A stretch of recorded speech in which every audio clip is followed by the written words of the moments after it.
Всем привет, уважаемые зрители моего канала, с вами снова Solid, и тут такое дело. Мой подписчик Кирюха недавно вернулся из путешествия и прислал мне огромную посылку ништяков, причем таких стран, которых даже не знал, к своему стыду.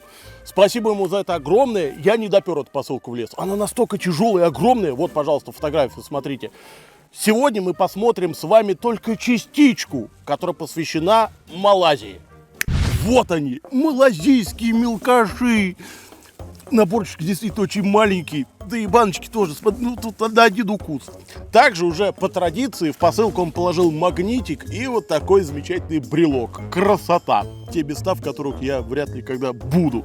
И еще бонусом он добыл вот эту консервную банку, которая не из Малайзии.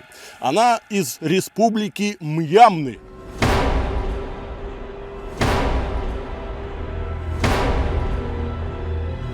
Тоже очень интересная, необычная консервная банка, поэтому смотрите ролик до конца.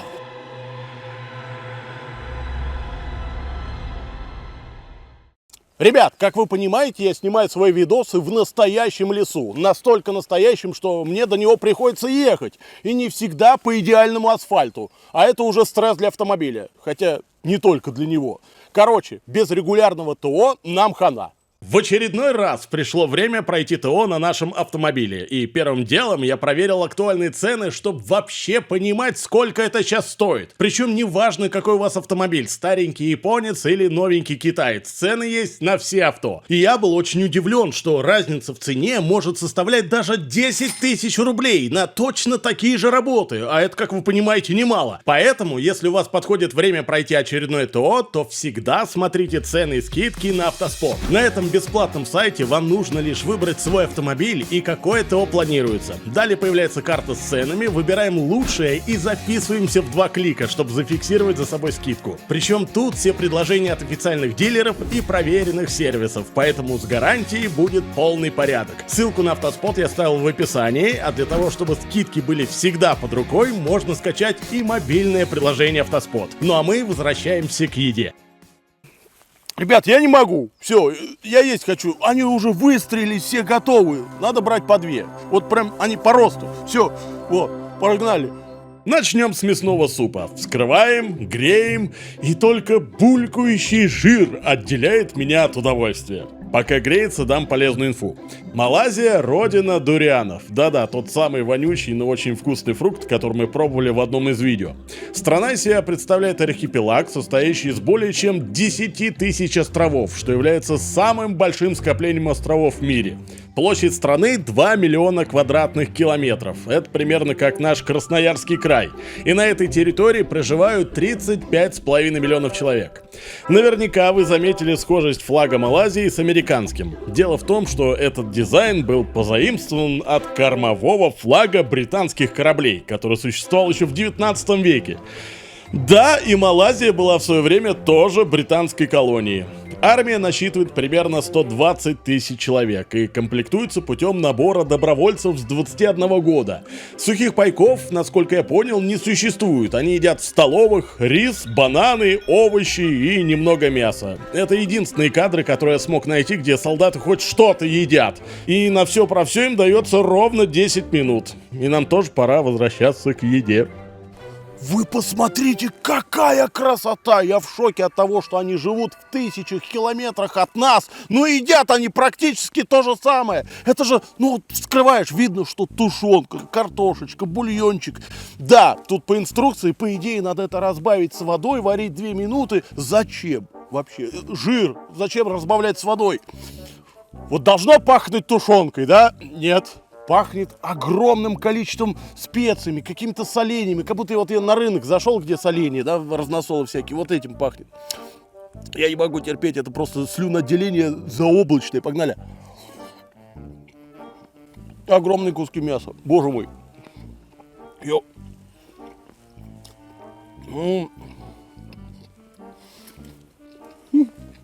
Во-первых, мясо гораздо мягче, чем в нашей тушенке, должен признать. Огромное количество жира. И вкус не сразу проявляется. Мягко доходит до каждой клеточки в моем языке. И картошечка, картошка. Я такого ни разу не пробовал. Картошка, она тонет в слюне. Это все. Жировой бульон. Он настолько здесь жирный, тут воды почти нет, это весь жир. Тут даже не видно вот этих жировых пятен. Это все жир. Всем приятного аппетита. Такого, к сожалению, у нас не купить.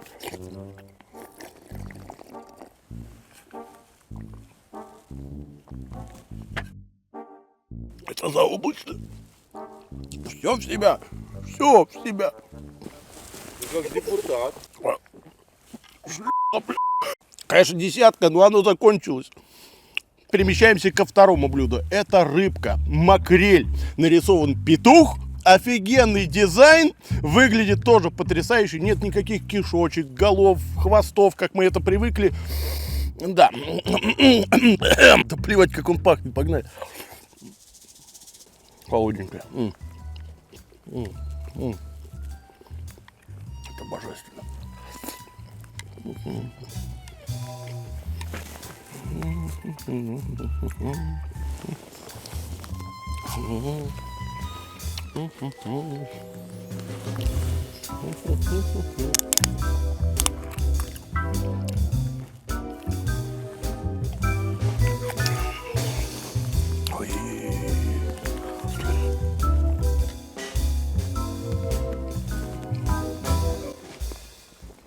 Шалость удалась? Сразу десятка. Это даже бесспорно, потому что о чем говорить-то можно. Больше всего по вкусовым данным напоминает сайру. Обратите внимание на цвет.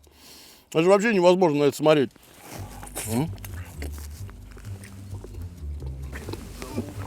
Я не могу, это все.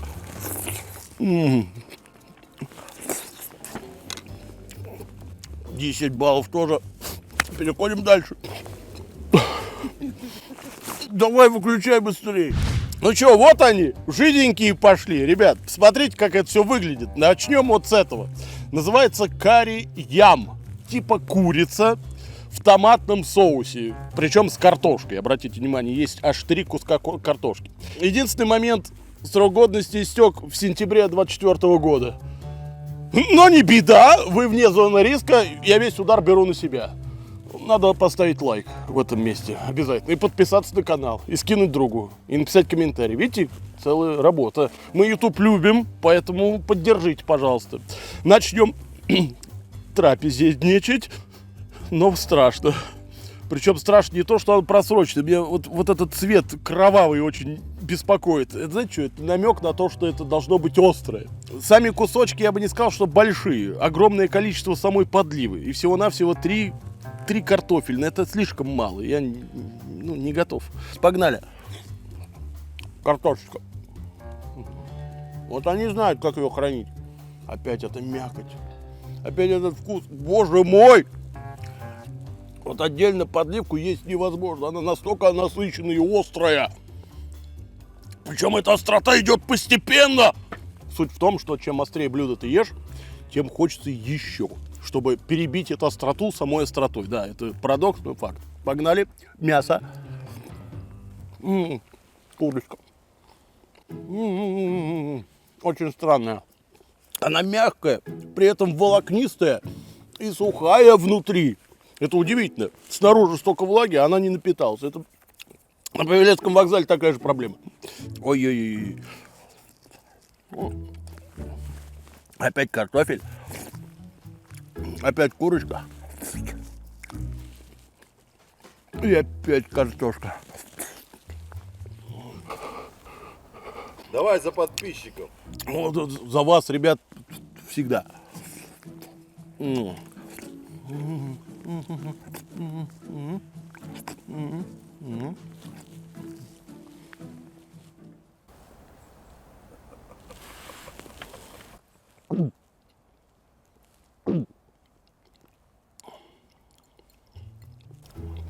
нормальное блюдо. Он холодный уже. Думаю, что 7 можно поставить. Очень сухая курица, непонятная. А вот это вообще непонятно, что это такое. Потому что здесь нарисованы макароны, шампиньоны. Возможно, где-то мясо-то можно разделить. Винегрет какой-то лежит. Где все? Это просто соус. Кирилл, я не понимаю, а где макароны? Какая должна быть кислятина. Погнали хоть так, без макарон. Что поделать?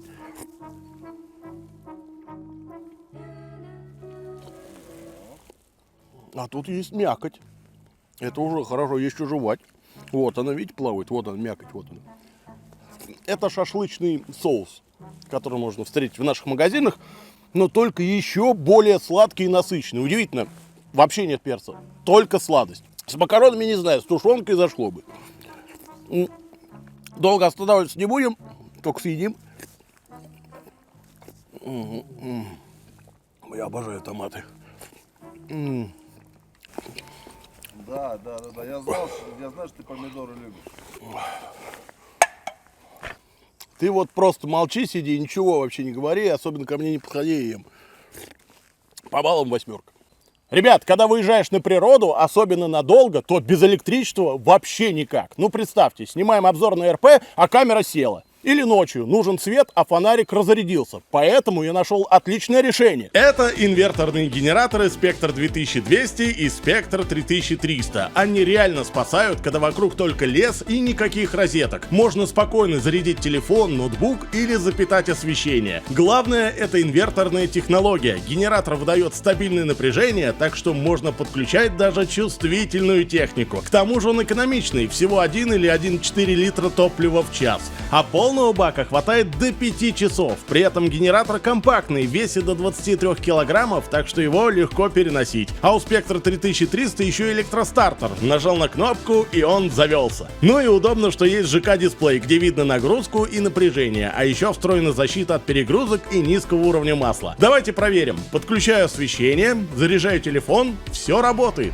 Отличный вариант для дачи, рыбалки или похода. Если вам тоже нужно надежное автономное питание, переходите по ссылке в описании. Spectre 2200 и Spectre 3300 — генераторы, которые не подведут. Так, следующая двойка консервных банок, и на столе у нас появились деликатесы. Тоже редкость, между прочим, потому что вот эта консервная банка вообще незнакома. Хрен знает что. Молочный суп. Выглядит, естественно, белым цветом. И мои любимые, мои малочисленные, родные наши практически шампиньончики, которые находятся в такой зелененькой консервной баночке. Давайте с них и начнем. Вот меня... Стой. Че? Это ты пропускаешь традиции и перестал ломать ложки.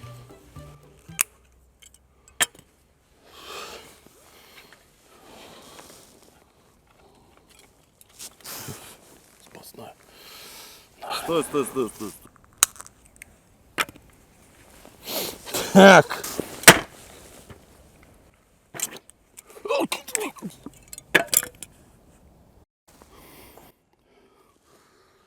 Я сегодня буду есть или нет? Да. Спасибо. Куда ты? А чем я буду есть? Фу!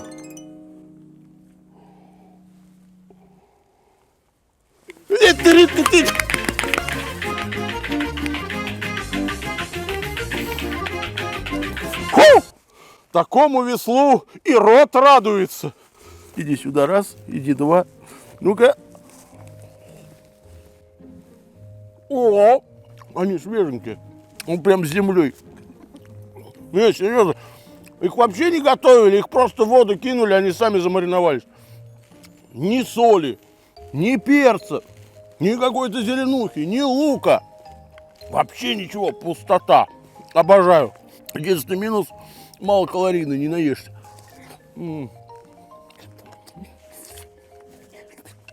Я бы поставил 5, а так, ну, с этими-то и вкуснее, поэтому 6. Не будем тормозить процесс. Следующий у нас вкусняшка супец, причем молочный. Выглядит, ребят, заглядение, потому что здесь какие-то комочки, какая-то неравномерная структура. Вот сверху смотришь, прекрасно, думаешь, что-то есть внутри, а там нет ничего. Но пахнет... Я один раз проснулся возле коровы в деревне, вот пахло так же, молоком. Это как в космическом питании у нас было. Очень аккуратная работа с сахаром. Его тут немного. Молочный привкус, при этом творожный. И почти что сыр. Вот он конвейер.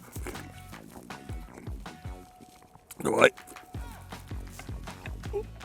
Только глотать успевай.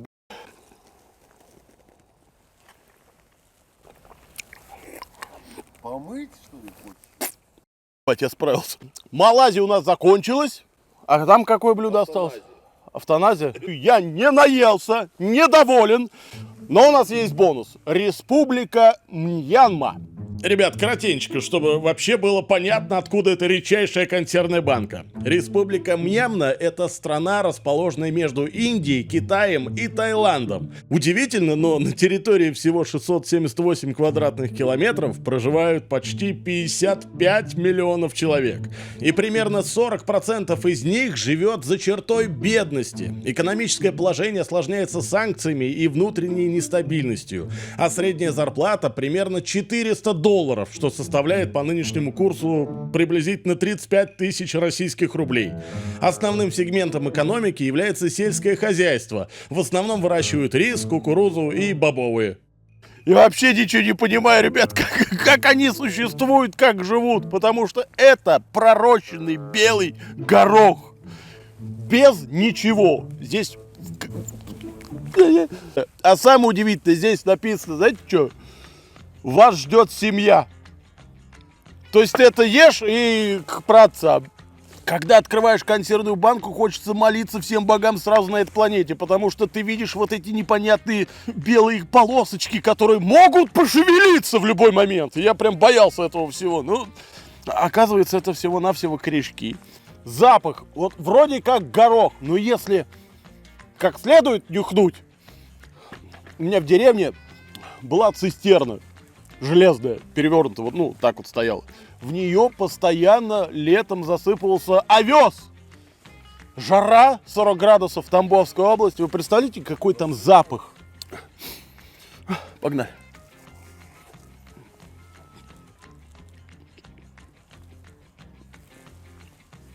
Во-первых, мягкий, не соленый, сухой. Пророщенный, не пророщенный, вообще не важно. По вкусу, как наш зеленый горошек консервированный. Во. Ничего лишнего. У нас даже вкуснее. В таком виде невозможно. Обязательно либо мясо, либо какой-то соус, либо майонез хотя бы банально добавить, и было бы лучше. А ложка-то удобная. Наша.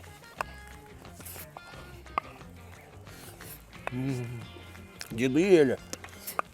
И я. Дед. Я съел. 2 из 10. А ты иди сюда. Опять? Да. Подожди, где вторая ложка? Стой. Береги сердце. Сердце береги, говорю. Иди сюда. Че ты? Игрун на ложку. На поварёк. Ну а сейчас традиционный вердикт. Во-первых, спасибо Кирюхе за такой офигительный подгон, потому что я даже не представляю, при каких условиях я бы такое попробовал. Да, блюда местами простые, привычные, но сам факт того, что я сидел в подмосковном лесу и ел еду, до которой мне по прямой 9000 километров, ничего, кроме удивления и ощущения, что мне это прислали будто с другой планеты, не вызывает. В посылке, кстати, своего часа ждут консервы еще из 2 стран. Это вкусняшки из Китая и Индонезии. Поэтому чем больше вы поддержите ролик лайками, комментариями и просмотрами, тем быстрее выйдут остальные вкусняхи. Теперь, что касается победителей предыдущего розыгрыша. Вы, как всегда, приятно удивили. Ролик был в тренде, написали более 4000 комментов, и отдельное спасибо, что поддерживаете друг друга лайками в комментариях. Таким образом, вы очень помогаете находить реально реально крутые комменты. Итак, победители 2. Это Никита и Федерал. Напишите мне, пожалуйста, в личку ВК, чтобы получить новые пайки Литвы. А всем остальным хочу сказать спасибо, что поддерживаете нас просмотрами, лайками, да и просто добрыми словами в это непростое время. Сейчас это для нас очень и очень важно. На этом пока что все. Не забывайте про лайкосы, про комменты и особенно про подписку на канал. Всем удачки, всем пока!